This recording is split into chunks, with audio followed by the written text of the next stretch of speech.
Hi, this is Marge Tait, and I'd like to introduce you to my husband, John. We've been married 65 years now, and it's been a really great life. Okay. Yeah. As she said, my name is John Tait. We were both more or less raised in Oakland, California, and at the latter part of about 1939 and 40, work was hard to get and keep. And I was riding a bicycle in San Francisco delivering packages and so forth. And I didn't think that would be a good life, good way to earn a living. So I figured out I would join the Navy. And I joined the Navy in September of 1940, went through boot camp in San Diego. From boot camp, after I graduated from boot camp, one of the chiefs come around and says, what kind of ship would you like to be on? And he showed me some pictures, and I says, oh, that cruiser looks pretty good. So it just happened that a brand new cruiser, light cruiser, came around from the East Coast, and it was up in Long Beach. So they put a number of us into a bus, and our sea bags and hammocks went into the back end of a truck, and we went up to Long Beach, and they put us in boats and took us out to the ship. And then after we got aboard and got our gear aboard, they showed us where we would be storing our hammocks and where we would be putting our hammocks at night to sleep in, because the bunks weren't ready yet, and when we didn't know which department we would be in. So anyway, that night we put our hammocks up, and then had to get up way before breakfast so that they could put the tables down, because we were in the mess hall. And so we had to clear the mess hall so they could put the tables and benches down and get the place ready for breakfast. So then all we did was walk outside and look around, and the ship got underway, and that was about the first week in December of 1940. And we got underway and went to Pearl Harbor, and anchored there, and it wasn't long before we started getting liberty.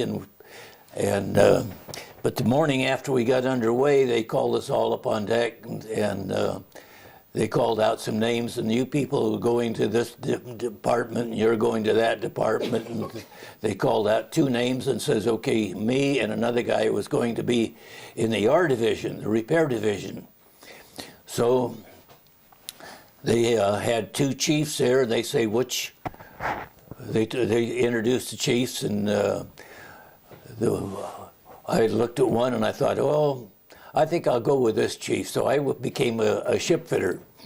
So anyway, we got to Pearl Harbor, and then we'd have liberty, and then the ship would go out to sea and do practicings of different types, and we'd have fire drills and collision drills and everything, and abandon ship, and so then we'd come back in port, and then we'd go back out again, and occasionally we'd come back to the States, go to Mare Island, and have some work done on the ship to upgrade it.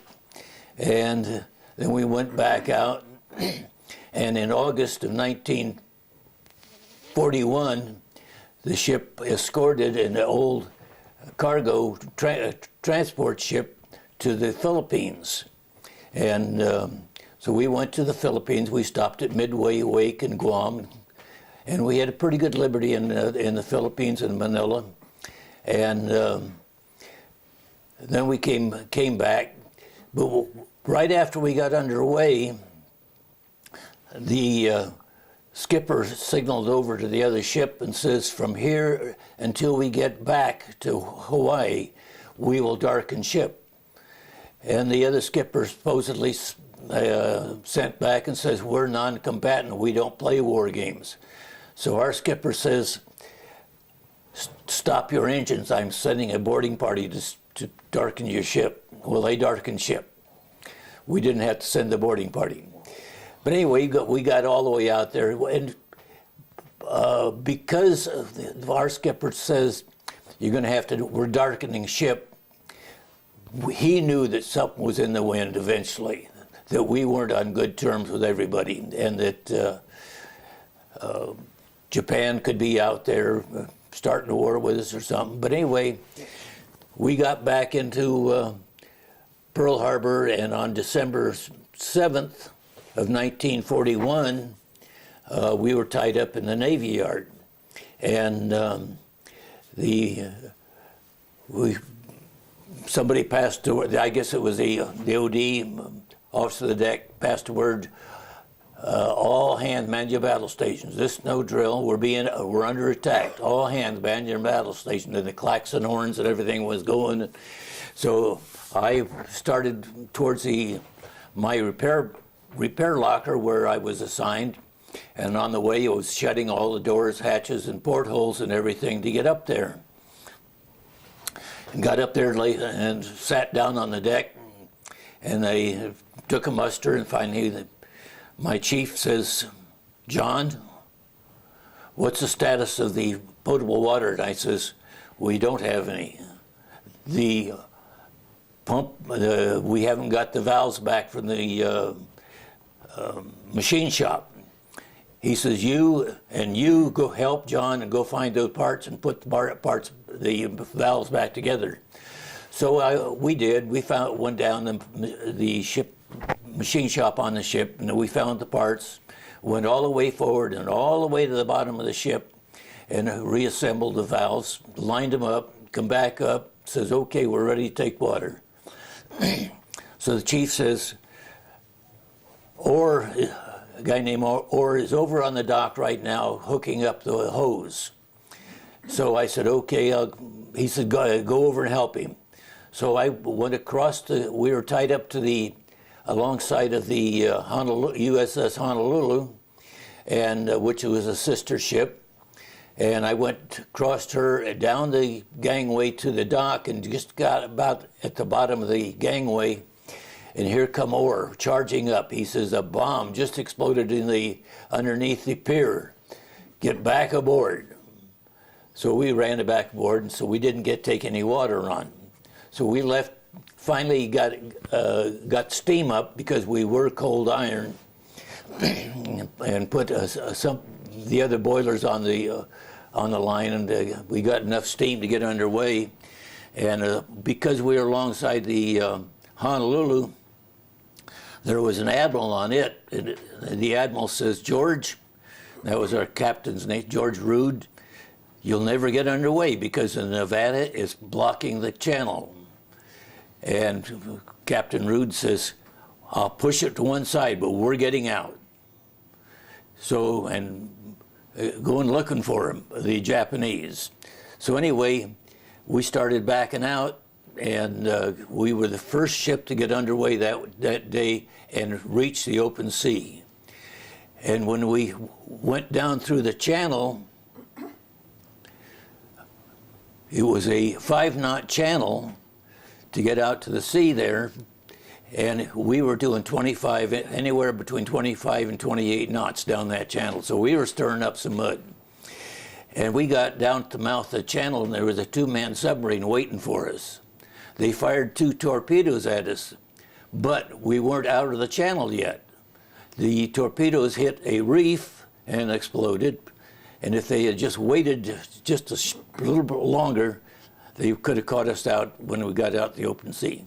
But anyway, we went out, and we were told that the Japanese were landing troops over at some part of the island. We chased over there, and of course they weren't. Then we heard, well, there's an aircraft carrier over here. Well, we went over there, and there wasn't, thank goodness. But anyway, we chased around then other ships got out of the harbor too. An older cruiser did, and some destroyers, and we all went out looking for whatever it can. We darkened ship. And of course, the night of December 7th, our carriers were on their way in. And there was one of them coming in, I think, from Midway. And they sent their planes off to come on in. But nobody told the guys that were behind the machine guns that they were coming in.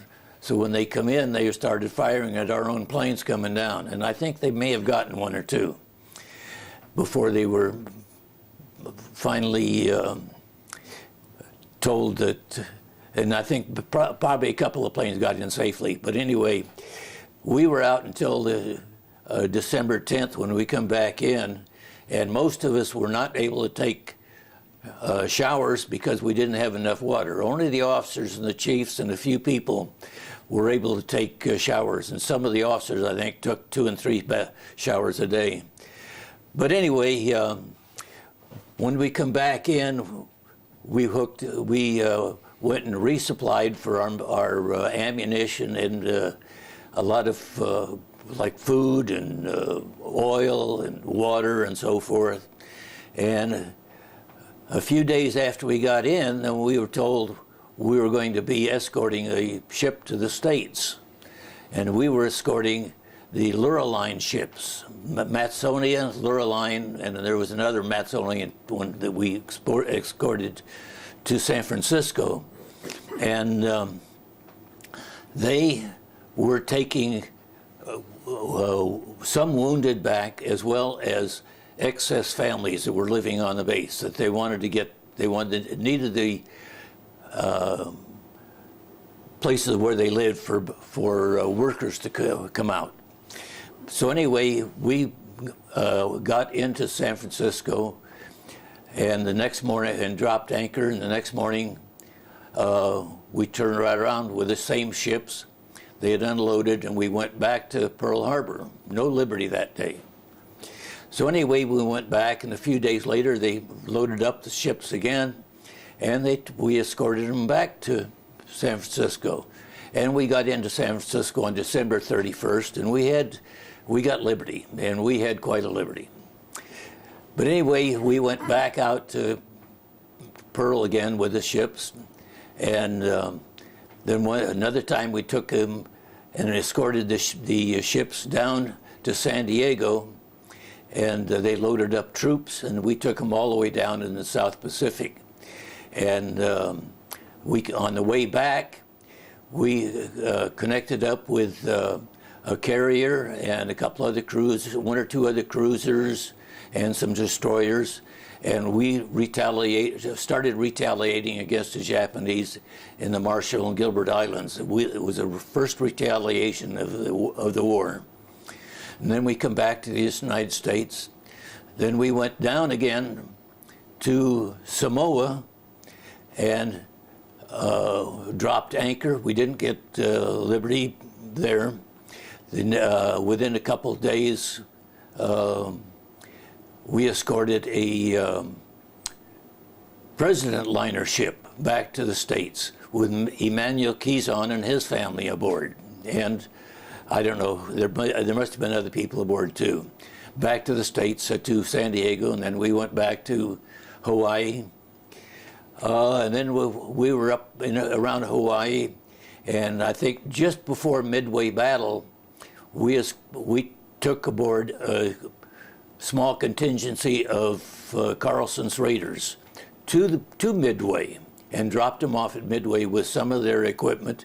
Then we took off to the Aleutian Islands, and we were up in the Aleutian Islands for quite a while. We were bombarding the places where the Japanese had taken over, and